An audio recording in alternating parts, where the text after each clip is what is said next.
पहिलं प्रेम Marathi love story. सकाळचे 8:30 वाजले तशी आईने अमितला जोरात हाक मारून उठवले. अमित अजूनही झोपेतच होता, कारण एक तर रात्री झोप पूर्ण झालेली नव्हती.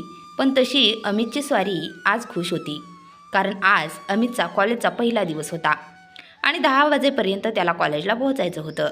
त्याने लवकर आवरलं आणि आईच्या पाया पडून अमित आदित्यच्या घरी पोचला. आदित्य म्हणजे आदी, अमितचा जिगरी मित्र. अमित आणि आदित्य दोघांनाही एकाच कॉलेजला ॲडमिशन मिळाली होती आणि लहानपणापासून दोघे एकाच क्लासमध्ये होते. आधीही अमितची वाट पाहत होता. शेवटी त्यालाही कधी एकदा कॉलेजला जाईल असं झालं होतं. अखेर दोघे बाईकवरून कॉलेजला पोहोचले. पहिला दिवस असल्याने दोघांनाही कॉलेज कॅम्प्स बघण्यात 1 तास गेला. नोटीस बोर्डवर क्लास नंबर बघून दोघे क्लास बघायला गेले खरे, पण एवढ्या मोठ्या कॉलेजचा पहिला दिवस असल्याने दोघांचाही जरासा गोंधळ उडालेला होता. शेवटी कसा तरी क्लास सापडला आणि दोघे क्लासच्या दरवाजाजवळ पोहोचले. मे आय कम इन सर, अमितने विचारले आणि दोघे क्लासमध्ये पोहोचले. क्लास संपल्यावर हळूहळू बाकीच्या मुलांशी दोघांचीही ओळख झाली. असेच 4-5 दिवस कसे गेले दोघांनाही कळले नाही. आज आदीला एक मुलगी दिसली. आदीच्या स्वप्नातली परीच ती. पहिल्याच नजरेत आदीला ती भावली. मग काय, अमितने आपल्या वहिनीची सगळी माहिती काढली आणि तिचं नाव प्रिया असल्याचं समजलं. मग काय, आदीला प्रिया दिसायला लागली. आदीने इंस्टाग्रामला प्रियाला रिक्वेस्ट पाठवली खरी, पण 1 आठवडा झाला तरी तिचा प्रतिसाद आलेला नव्हता. प्रिया तशी छान मुलगी होती. शांत स्वभाव आणि कुणाच्याही मनात भरावी अशीच प्रिया होती. आणि शेवटी इन्स्टावर प्रियाचा रिप्लाय आला. आदी आणि प्रिया आता मेसेजवर बोलायला लागले. मग व्हॉट्सॲपवर बोलणं सुरू झालं आणि मग एक दिवस आदीने तिला प्रपोज केलं.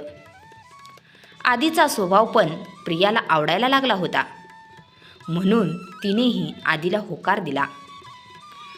कॉलेजला पहिल्याच वर्षी दोघांचं जुळून आलं होतं. मग काय, दररोज कॅन्टीनवर कोल्ड कॉफी तर कधी क्लास बुडून गार्डनमध्ये फिरायला जाणं असं सगळं सुरू झालं. अमितची मदत आदीला आणि प्रियाला होत असे, कारण या दोघांना कुठेही जायचं असेल तर अमितची बाईक कामी येत असे.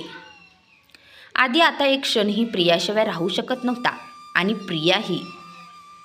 पण शेवटी जे व्हायचे तेच झाले आणि प्रियाच्या घरी ही कुणकुण लागली आणि प्रियाचं कॉलेज बंद झालं, मोबाईल बंद. आता मात्र आदीला काय करावं सुचतच नव्हतं.